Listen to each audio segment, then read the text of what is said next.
Hello students, मैं हूँ Zarar Khan and our today's topic is tangent and normal. This topic is from class 12th mathematics of chapter number 6 application of derivative. इसके और मतलब इस जो आपने डेरिवेटिव जो डिफरेंशिएशन पढ़ा है चैप्टर नंबर 5, उस चैप्टर नंबर 5 का हम यूज़ कहाँ करेंगे. हमने पहले आपको पहले भी कई बार हमने बताया होगा, फिर आज हम फिर एक बार आपको बताते हैं कि बच्चों जो कैलकुलस है, कैलकुलस के पूरे 5 चैप्टर हैं, पूरे 5 चैप्टर हैं इस 12th की मैथमेटिक्स में. You have 5 chapter. The first one is the limit, continuity and differentiability, and after that the application of the derivative, and then integration, then application of the integration, and finally you will get a one more chapter and that is differential equation, जिसमें integration और differentiation दोनों होंगे. So today we are on the topic that application of derivative and our first topic is that what is the tangent and what is the normal and how can we calculate the equation of the tangent of a curve and how can we calculate the equation of a normal which is tangent on a curve. Very simple. सबसे पहले यहाँ जाने से पहले मैं आपको बता देता हूँ कि टेंजेंट क्या होते हैं और नॉर्मल क्या होते हैं. एकदम सिंपल सी छोटी सी बात है बच्चों कि टेंजेंट मीन्स, आपने कहा था कि बहुत पहले से आप पढ़ के रखें इसको, क्लास 10th से पढ़ रहे हैं. जब आपको सबसे पहले सर्कल का चैप्टर पढ़ाया गया तो सर्कल, टेंजेंट ऑफ सर्कल की बात की गई कि सर्कल का टेंजेंट क्या होता है. तो वहाँ पर आपने क्या किया था, आपने एक सर्कल ड्रॉ किया था और सर्कल को मैं खुद आपको बताया कि बच्चों सर्कल में जो सीकेंट होते हैं उसी का लिमिटिंग केस टेंजेंट है. तो आपने उसको जब ऑब्जर्व किया, उसको बनाया, तो secant means line which intersect the circle eight 2 distinct point, जो 2 अलग अलग जगहों पर इंटरसेक्ट करे सर्कल को, उसी को हम सीकेंट बोलते हैं. यही सीकेंट ऐसे अगर हम करते चले जाएं तो एक सिचुएशन ऐसी आएगी जो टच करके निकल रही होगी and it will tangent of circle. तो टेंजेंट की डेफिनेशन में कोई चेंज नहीं. Suppose you have any curve. अब अगर हम बात करें, इसको ऐसे समझ लें कि ये हमारे पास एक कर्व है, ऐसे समझ लें इसको, इस बात को अगर हम समझें कि ये हमारे पास एक कर्व है, तो टेंजेंट जो भी कोई कॉन्सेप्ट है, जो भी फंडामेंटल है, उसमें कुछ चेंज थोड़े नहीं आ जाएगा कि आज हम ये पढ़ रहे हैं और जब हम कल ये पढ़ेंगे तो उसमें बदलाव आ जाएगा. टेंजेंट आज भी टेंजेंट है, टेंजेंट कल भी टेंजेंट था. आज अगर हम मान लें कि हमारे पास ये कर्व है तो इस कर्व को टच करके निकलने वाली कोई भी लाइन टेंजेंट होगी. Very simple. ये हमने क्लास 11th की स्ट्रेट लाइन वाले चैप्टर में भी पढ़ के रखी है. मैथमेटिक्स में टेंजेंट के बारे में पढ़ के रखा है एंड जो है स्लोप के बारे में पढ़ के रखा है. और हमने वहाँ पर कुछ कंडीशंस भी देखे थे कि अगर एक लाइन ऐसी आ रही हो, एक लाइन ऐसी आ रही हो, तो दोनों के स्लोप में रिलेशन क्या है. मतलब अगर 2 लाइनें पैरेलल हो तो दोनों के स्लोप में रिलेशन क्या है, अगर 2 लाइनें परपेंडिकुलर हो तो दोनों के स्लोप में रिलेशन क्या है. ये बातें बच्चों हमने पहले से समझ के रखी है. अब बात करते हैं, तो ये तो सिंपल सा टेंजेंट की डेफिनेशन होगी. अब आप सपोज कर लीजिए कि आपके पास कोई एक कर्व है, इस तरीके से कोई एक कर्व है. मैं ऐसे मान लेता हूं कि मेरे पास एक कर्व है, ये मान लिया, ये y equal to F X है बच्चों. This is y equal to F X, this is x dash and y dash. कोई प्रॉब्लम नहीं किसी को. अब अगर मैं आपसे कहता कि बच्चों टेंजेंट का इक्वेशन बताना, equation of tangent, so tangent is also a line. Tangent भी एक लाइन ही है. So if you want to write the equation of the tangent you must write the equation of the line. उस line का equation लिखिए जो tangent की तरह बिहेव कर रही है, जस्ट, और कुछ करना ही नहीं है. तो सपोज कर लीजिए कि ये जो आप देख रहे हैं ये टेंजेंट है. You wants to write the equation of this tangent means you wants to write the equation of this line. आप इस tangent का अगर इक्वेशन लिखना चाहते हैं तो इसका मतलब हुआ कि आप इस लाइन का इक्वेशन लिखना चाहते हैं. क्लियर. लाइन की इक्वेशन के लिए मैं आपको बताऊं, you must know the slope of the line. आपको लाइन का स्लोप जरूर आना चाहिए, otherwise you can not right the equation of a line. Line का इक्वेशन लिखने के लिए आपको स्लोप आना चाहिए. जैसे मैं आपको 2-3 एग्जाम्पल देता हूं बच्चों. मैं कहा कि बच्चों y equal to mx plus c, ये जो आप देख रहे हैं, ये जो देख रहे हैं इक्वेशन, वो क्या रिप्रेजेंट करता है, वो क्या रिप्रेजेंट करता है. Let me you can speak what this equation will represent. ये इक्वेशन क्या रिप्रेजेंट करेगा बच्चों. ये इक्वेशन लाइन को रिप्रेजेंट करता है. एक ऐसे लाइन को रिप्रेजेंट करता है जो y एक्सिस को c पॉइंट पर कट करके निकलता है, where c is the y intercept, m is the slope and y is equal to mx plus c. This is the equation of line which is passing which is intersecting y axis at the point c. और अगर इसी point को मैं हटा लेता, अगर इस point को मैं कहता कि c नहीं है बच्चों, y इक्वल टू mx है, so then once again it is line. But which type of line this equation will represent, can anyone tell me. Yes you can speak. No, this is a equation of line which is passing from origin. Y intercept नहीं है इसका, y पर कहीं touch नहीं करता, it will pass from origin, it's very common example. तो बच्चों अगर आपको इक्वेशन लिखना है लाइन का तो इसका मतलब है कि you must know about the slope. Again I would like to tell you, when I was teaching you that what is the derivative, that time I was tell you that derivative means the slope at instantaneous। किसी curve का किसी particular point पर जो slope होता है उसको हम क्या बोलते हैं, डेरिवेटिव बोलते हैं। Means if you want to find the slope of an curve at a point, you must differentiate that function with respect to the given x, जिसके भी रिस्पेक्ट में है उसके रिस्पेक्ट में डिफरेंशिएट कीजिए तो वही स्लोप निकलता है, वही डेरिवेटिव होता है। तो अगर हमको बात करनी है किसी टेंजेंट के इक्वेशन की तो हमें क्या करना होगा बच्चों, हमारे पास जो इक्वेशन होगा वो होगा y माइनस वाई नॉट, ये वो पॉइंट है जहाँ से वो टेंजेंट निकल रहा है, that is the point from where the tangent passing. ये वो पॉइंट है कर्व पर जहाँ से वाई नॉट सपोज कर लीजिए कि ये जो पॉइंट है वो बच्चों एक्स नॉट वाई नॉट है। You want to find the slope of the tangent, you want to find the slope of the tangent at that point, you want to find the equation of the tangent. So first of all you will write y minus y naught, it will equal to slope कहाँ पर, ये बात ध्यान रखेंगे, at x naught y naught and x minus x naught. This is the equation of the tangent at the point x naught y naught. x naught y naught पर ये tangent का equation है। And one thing I would like to tell you again, you can compare these two. Everybody know that how can we find the slope of a line whose 2 point is given. Everybody know. ऐसे line का slope निकालना जिसके 2 point given हो सभी लोग जानते हैं, y2 minus y1 upon x2 minus x1, that will represent slope. Everybody no. पहले हमारे पास डेरिवेटिव नहीं था तो हम स्लोप ऐसे ही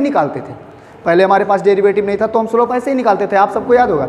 so that's why you can calculate the slope by different way, अलग अलग तरीके से आप स्लोप को कैलकुलेट कर सकते हैं। The first one is that how can you calculate the slope, it was in class 11 but now we are in condition to calculate the slope with the help of the derivative. So where if you wants to calculate the slope of a curve at any point, just differentiate it with respect to x and at x naught y naught. So you want to find the equation of the line passing from that point, that is equation of the tangent. So what it will y minus y naught is equal to slope means what, dy by dx at x naught y naught बच्चों, x naught y naught and x minus x naught, it will represent the equation of the slope. अगर आपको किसी भी equation of the tangent, किसी tangent का equation लिखना है तो बच्चों आपको किन किन बातों का ध्यान रखना है। पॉइंट आपके पास हो, उस पॉइंट हो टेंजेंट पर कि टेंजेंट कहाँ पर है। टेंजेंट किसी एक ही पॉइंट पर होगा, टेंजेंट कहाँ पर है। दूसरी बात है कि उस पॉइंट पर फंक्शन का स्लोप क्या है, that is what is the dy by dx at that point. अगर आपको ये बातें समझ में आती हैं so you will write y minus that point is equal to slope into, एकदम सिंपल है। क्या आपको ये बात समझ में आई कि कैसे आप किसी टेंजेंट का इक्वेशन लिखेंगे?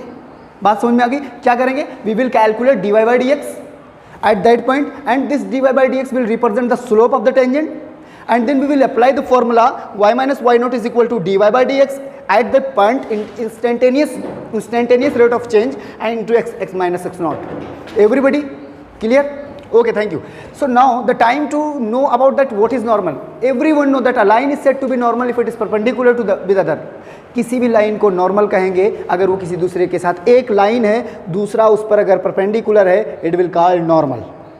तो हमें यहाँ पर जो हमारा पॉइंट है वो हमारा पॉइंट है tangent and normal. So we are going to talk about the normal. Tangent is already completed, tangent के बारे में हमने समझ लिया। अभी हम दोनों पर एग्जांपल ले लेंगे फटाक से और फिर हमारा काम खत्म हो जाएगा। So now we are going to talk about normal. अब हम नॉर्मल के बारे में बात करेंगे बच्चों। बहुत सिंपल सी बात है, ईजी भी है, आपको कुछ नहीं करना है, ये रहने देते हैं। इक्वेशन आपका टेंजेंट का हो चुका है, ठीक है। अब हम बात कर लेते हैं नॉर्मल के बारे में बात कर लेते हैं। सो नॉर्मल इज, इसको आप रिलेट करें, जैसे मैंने यहाँ से थोड़ा जल्दी स्टार्ट कर दिया। अगर मैं आपको एक बार समझाता कि बच्चों स्लोप क्या है, तो आपने पढ़ा था कि अगर कोई लाइन इस तरीके से आती है तो पॉजिटिव डायरेक्शन में थीटा जो बनाएगा, the tan of this theta will represent the slope. Everybody know from class 11 chapter number 10 straight line, कि ये जो इसका जो ग्रेडियंट होगा it will represent slope. Slope निकालने का एक तरीका था tan theta, dy by d x आपको मिला, y2 minus y one upon x2 minus x1। 3 तरीक़ों से स्लोप निकाल सकते हैं, बट अब हम यहाँ पर स्लोप को निकालेंगे dy बाई डी एक्स से, रेट ऑफ चेंज से स्लोप देखेंगे, ठीक है। पहली एक बात होगी।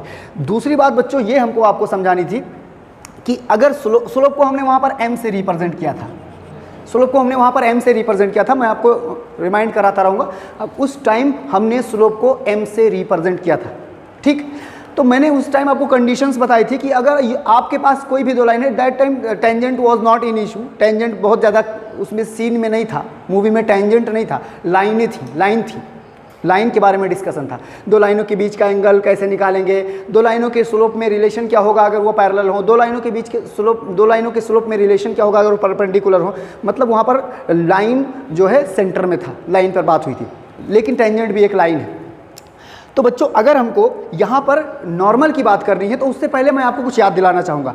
Suppose you have two line and they are parallel to each other, then what will be the relation between their slope? What will be the relation between their slope? Suppose you have two line and they are parallel to each other, then what will be the relation between their slope? तो उनके slope के बीच में relation क्या होगा? Anyone know? It will equal, means when line will parallel, the slope will equal. अगर इसका slope m1 है और इसका m2 है तो दोनों इक्वल होंगे। And second thing it was that when the lines are perpendicular to each other, अगर एक लाइन ये है और दूसरा बच्चों देखो ये है, परपेंडिकुलर हो गई। अब ये जो हमने बनाया है ये अभी के लिए ज़रूरी था, अभी जो आप जिस क्लास में हैं उसके लिए बहुत इंपॉर्टेंट है। तो हम क्यों ना यहीं से अपने एग्जाम्पल को कर लें, अपने समझ लें। तो ये तो बच्चों स्लो टेंजेंट हो गया, ये तो हो गया बच्चों टेंजेंट। और अब ये जो है जब कभी भी कोई भी लाइन एक दूसरी लाइन के साथ 90 डिग्री बना है तो हम उसको क्या बोलेंगे? नॉर्मल। अब ये नॉर्मल भी उसी पॉइंट पर है, जिस पॉइंट पर टेंजेंट है उसी पॉइंट पर नॉर्मल है। हमने करना क्या है, हमने इसका इक्वेशन निकालना है। तो उसको निकालने से पहले स्लोप का केस समझ लेते हैं ना कि स्लोप में क्या मसला है। आपको मैंने बताया कि जब एक लाइन दूसरे लाइन के परपेंडिकुलर हो, when a line is perpendicular to the other, then the product of their slope will be equal to -1. It was, everybody know about it. तो ये था पहले। तो आपने देखा कि ये वाली जो लाइन है, इस लाइन का जो स्लोप है वो dy बाई डी एक्स है। इस लाइन का जो स्लोप है वो dy बाई डी एक्स। बच्चों मुझे नहीं पता कि इसका स्लोप क्या है, so let's assume that m is the slope of this line. मान लेता हूँ कि m इसका स्लोप है, या स्लोप ही मान लेता हूँ, तो वो स्लोप हो गया, ठीक है। किसका स्लोप है? नॉर्मल का। So according to the concept जो आपने 11th में पढ़ा था, जो आपने क्लास 11th में कॉन्सेप्ट पढ़ा था, उसके अकॉर्डिंग बच्चों क्या होगा?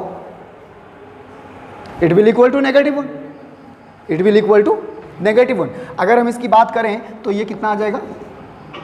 -1। So if you want to find the slope of the line which is perpendicular to the tangent, it will equal to what? Slope equal to -1 upon dy by d x. Agree? समझ आ रहा है? Now we want to write the equation of the normal. हम normal का equation लिखना चाहते हैं। Normal भी एक लाइन है, वेरी क्लियर। नॉर्मल भी एक है, नहीं उसमें तो कोई डाउट है नहीं कि भाई टेंजेंट आपको लाइन दिख रहा था तो नॉर्मल आपको लाइन नहीं दिख रहा है। नॉर्मल भी एक लाइन है बच्चों, नॉर्मल भी एक लाइन है, राइट। तो अब आप सोचिएगा कि अगर नॉर्मल भी एक लाइन है और हमें इसका इक्वेशन लिखना है, so how can we write it? How can we write it? We can write it as very simple, जैसे पहले लिखते थे y minus y nought, y minus y nought. In this case slope is -1 upon dy by d x, -1 upon dy by d x. So you will write what? -1 upon dy by d x, and here what will? x minus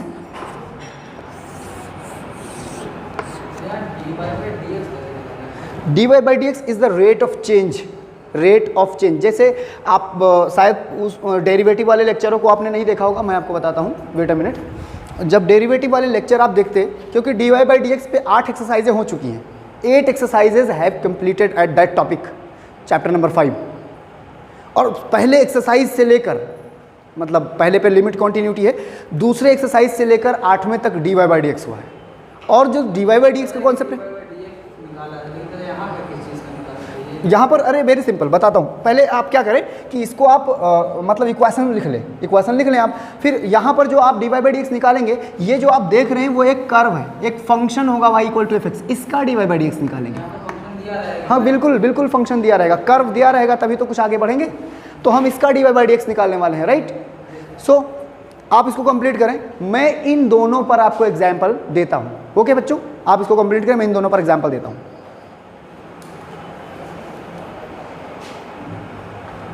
So students, now we are going to see the example on the explained topic, that is we are going to find out the slope of the tangent, and after finding the slope of the tangent we will write the equation। यहाँ पर तो पूछा नहीं गया है कि equation क्या होंगे, पूछा नहीं गया है, बट लिखने में क्या जाता है, पॉइंट गिवन है, पॉइंट हमको गिवन है at x is equal to 2, this means y coordinate will be equal to what, 0। जब उन्होंने एक ही पॉइंट बता के रखा है हमको, तो इसका मतलब कि वाई कोऑर्डिनेट हमारा 0 होने वाला है, ठीक है।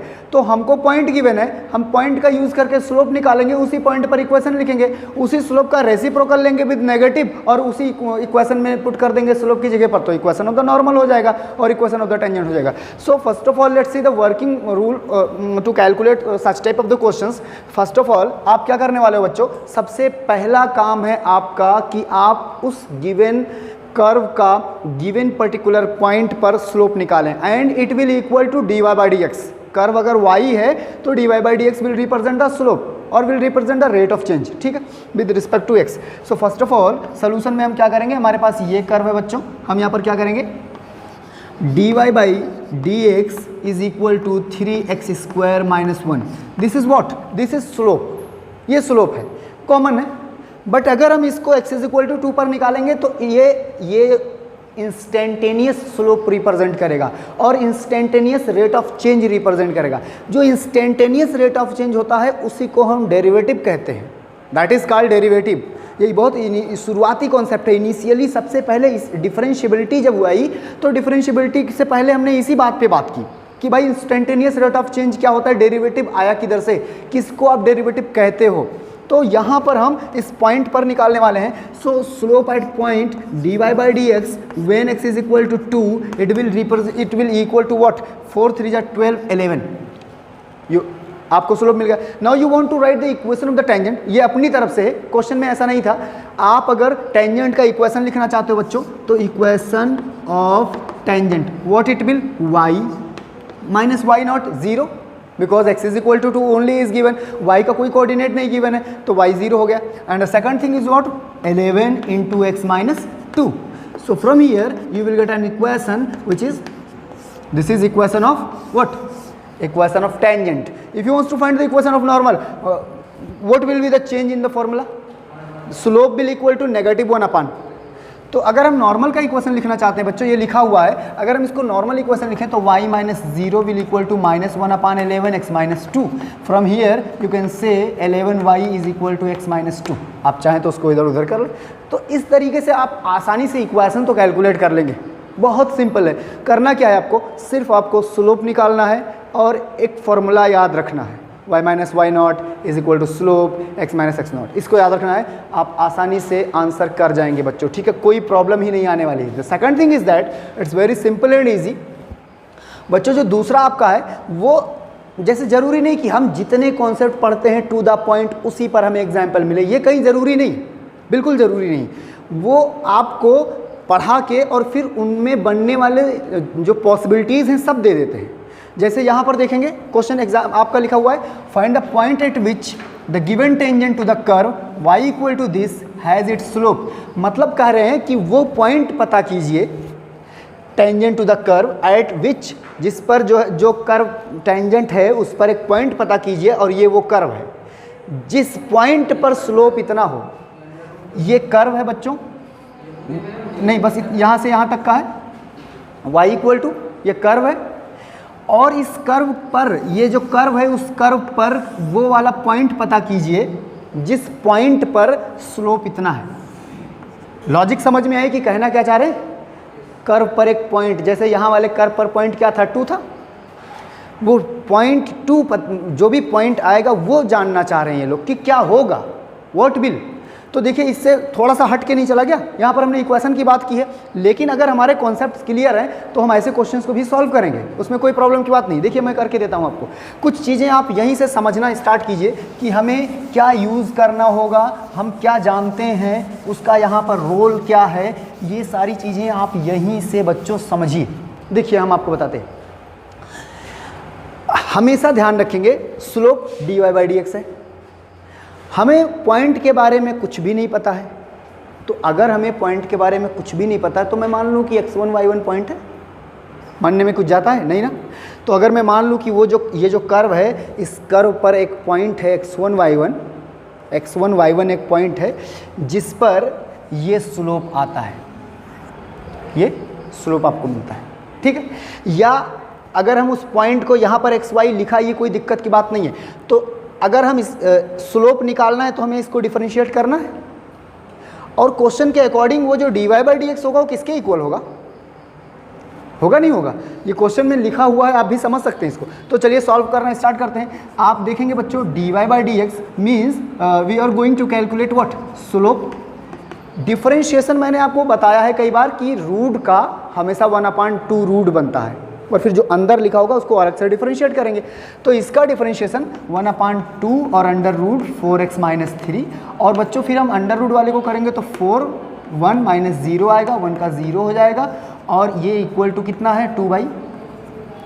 कोई प्रॉब्लम किसी को डिफरेंशिएशन में? कोई दिक्कत तो नहीं? मैं मतलब थोड़ा जल्दी क्यों, जैसे जब हम कभी भी जैसे देखिए एक कॉमन चीज़ें कुछ याद रखिए, ये ठीक है, हमें इसको डिफरेंशिएट करना है।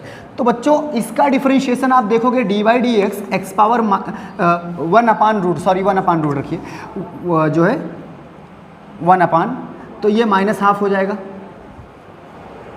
क्या है 1/, नहीं है ना, सिंपल है। अच्छा ठीक है, तो हाँ ये ऐसे रहेगा, तो ये हो जाएगा 1/2 एक्स, रूट का मतलब। अब डिफरेंशिएट करोगे तो क्या आएगा 1/2 एक्स की पावर 1/2 माइनस 1। अब क्या बनेगा 1/2 ऐसे, और ये आके नीचे पहुंच जाएगा। लेकिन x को भी करना है, चेन रूल आपसे क्या कहता है, x को भी कीजिए। जब आप x को करोगे तो 1 आएगा, बट यहाँ वाला तो x 1 नहीं दे रहा है ना, 4x माइनस 3 है तो वो 4 देगा। तो जो मैं लिखा हूँ वो सही लिखाऊँ, और क्योंकि इन्होंने बता के रखा है कि स्लोप 2/3 है तो मैं लिख दिया ना, मुझे प्रॉब्लम क्या है लिखने में, जब वो कह रहे हैं कि स्लोप 2/3 है तो मैंने लिख दिया आपको। अब उसके बाद से हम देखेंगे कि ये कैंसिल हो गया हमारा, और ये यहाँ कैंसिल हो गया, राइट। अब आपके पास जो कुछ बच रहा है बच्चों वो ये बच रहा है under root 4x minus 3 will equal to 3, right. यही तो बच रहा है, square on both side, square on both side, ठीक है। दोनों तरफ स्क्वायर कर दें, जैसे दोनों तरफ स्क्वायर करेंगे तो 4x minus 3 will equal to 9, clear. From here what you will get, 4x is equal to 12, और यहाँ से बच्चों आपको मिलने वाला है 3, x की वैल्यू आपको मिल गई 3। कुछ बात समझ में आ रही? यस हाँ, पॉइंट, लेकिन पॉइंट अकेले कोऑर्डिनेट होगा ना, x और y होंगे, तो x तो हमें 3 मिल गया। अब भैया अगर हमको x 3 मिल गया है तो प्रॉब्लम क्या है, यहाँ पुट कीजिए। जैसे यहाँ पुट करेंगे तो y इज इक्वल टू 4 3 जा 12 माइनस 3 9, 9 का स्क्वायर रूट 3 माइनस 1 निकालेंगे तो 2, तो मैं सीधे लिख दूँ 2। अब पॉइंट्स क्या बने आपके, तो रिक्वायर्ड पॉइंट जो बचा जो बन रहा है आपका, वो बच्चों ये पॉइंट आपका बन रहा है 3, इस पॉइंट पर, इस कर्व के इस पॉइंट पर जो टेंजेंट होगा उसका स्लोप 2 बाई, गेट क्लियर। तो इस तरीके से हम जो पढ़े आज उसका हम इस तरह यूज़ करने वाले हैं, ठीक है।